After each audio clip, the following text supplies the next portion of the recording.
I started to pray now and then, asking God's help and guidance. And about a day went by where I didn't get high at all. And my wife came home from work, and she went back to the bedroom and got high in the bedroom, and she's smoking a joint.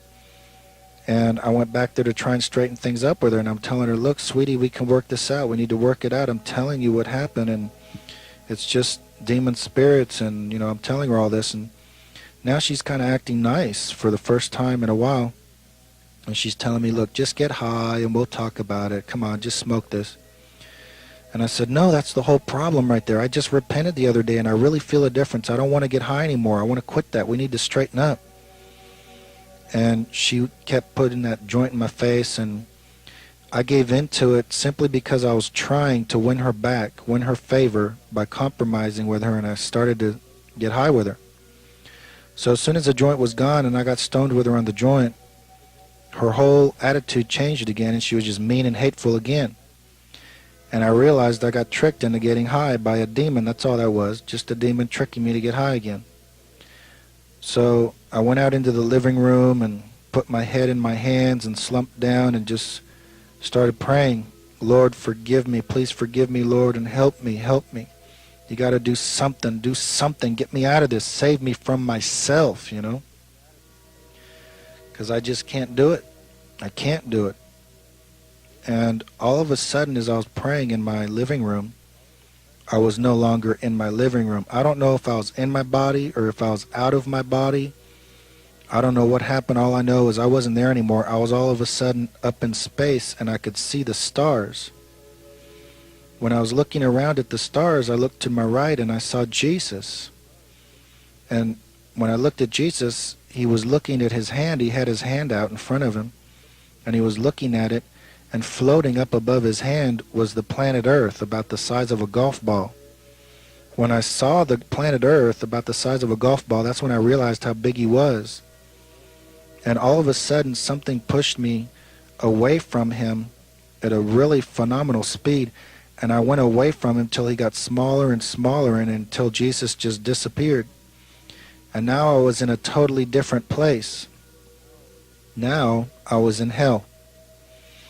And this part of hell that I was in, I never knew that there was different levels and different parts of hell.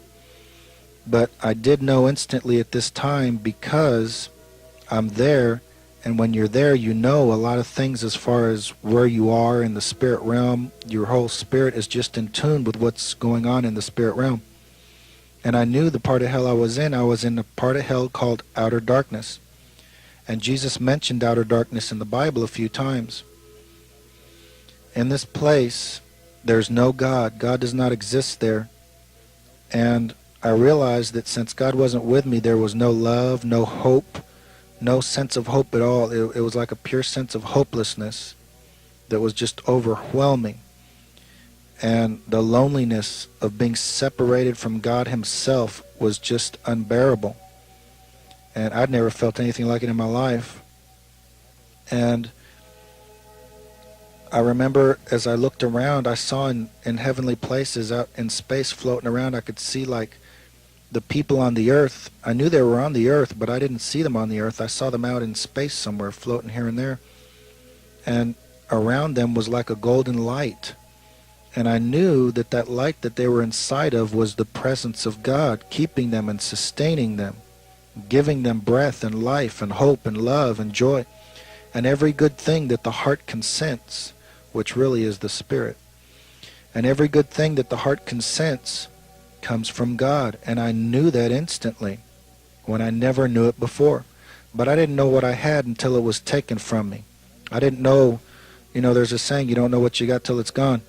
Well, when God was gone, when I was gone from God's presence, I realized all love comes from God. Anytime you love someone, it's coming from God. And the people, when I looked at them with that golden light around them, I also saw that they did not acknowledge that light. They didn't give it any acknowledgement. They paid it no mind. Even though that light gave them everything, they gave it nothing back. They didn't love it back. They didn't appreciate it, and they didn't care about it.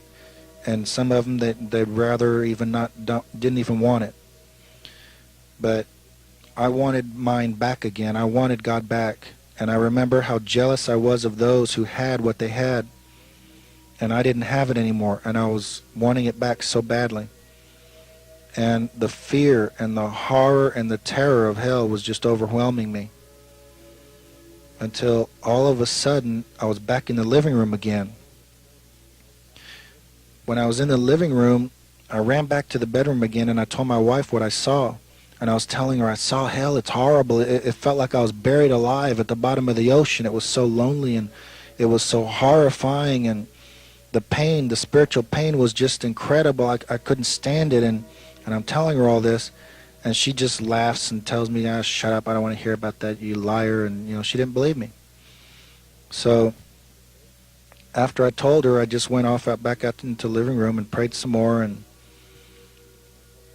really I couldn't work with her. I couldn't work with her on anything, at any level, for anything. She was just completely had her mind made up. She's going to leave and that's it, and she wants to smoke her pot and that's it.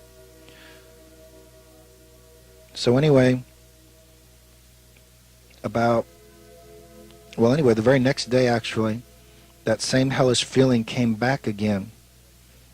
I was at home and my wife was at work, and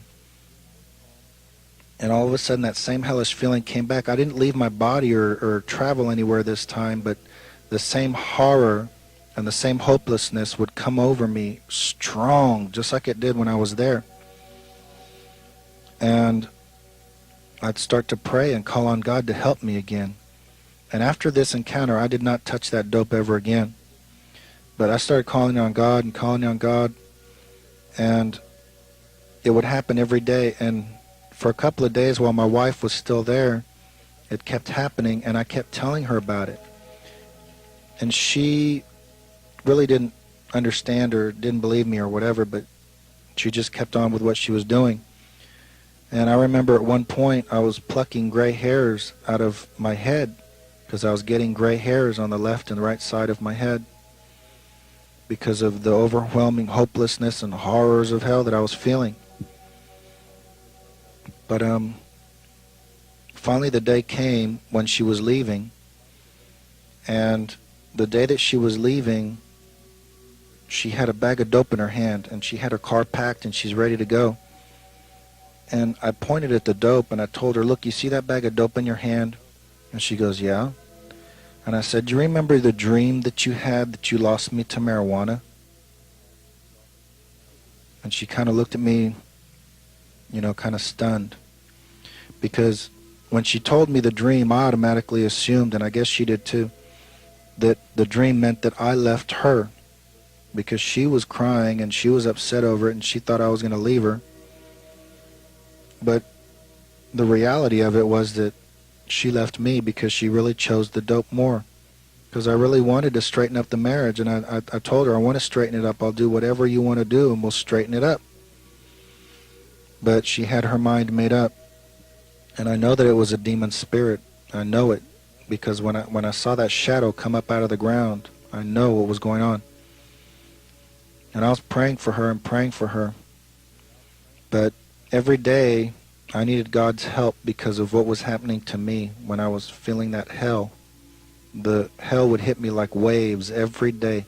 Every morning when I'd wake up, I'd dread the fact that I'm alive and that this thing is real, because I knew I was going to suffer that day.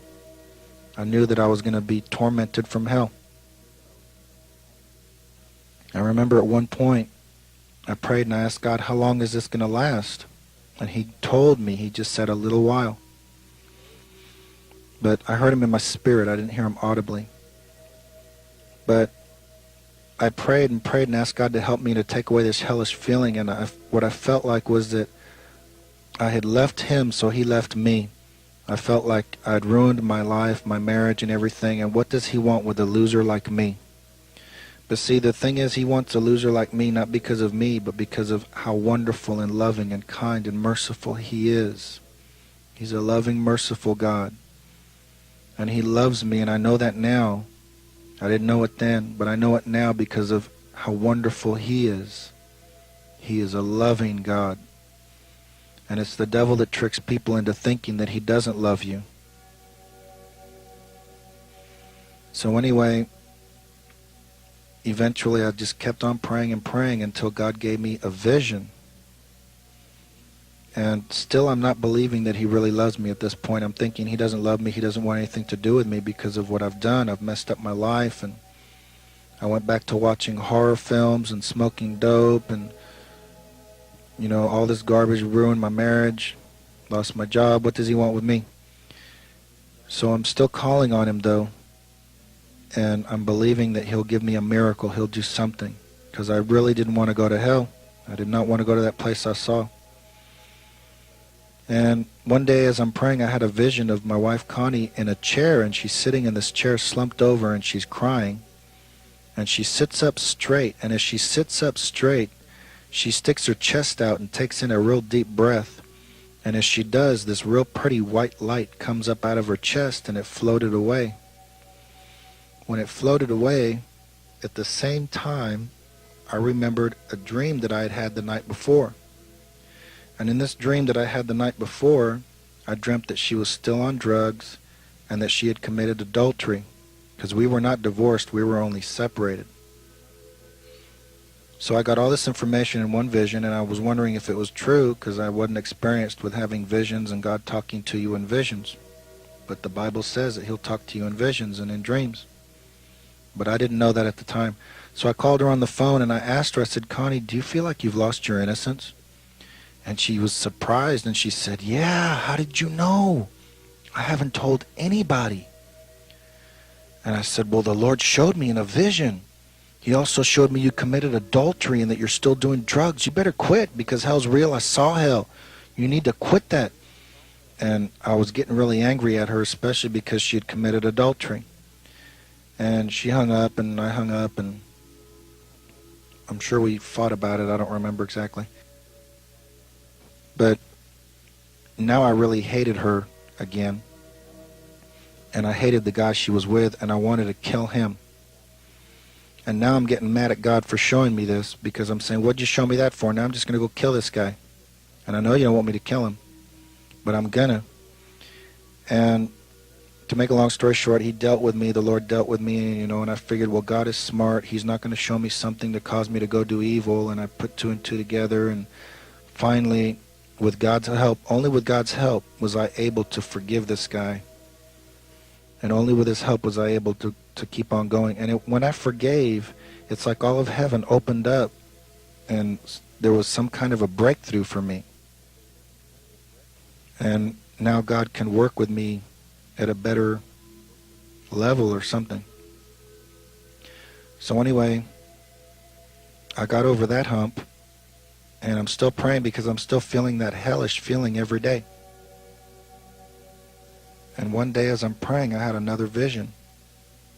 Now in this vision, it started like a little white dot, and then it opened up into like a cloud, and then the cloud opened up into like a frame, and inside the frame was the picture of the vision I saw.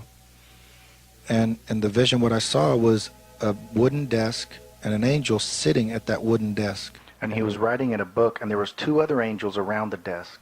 And the two that were around the desk, they just looked at me really puzzled.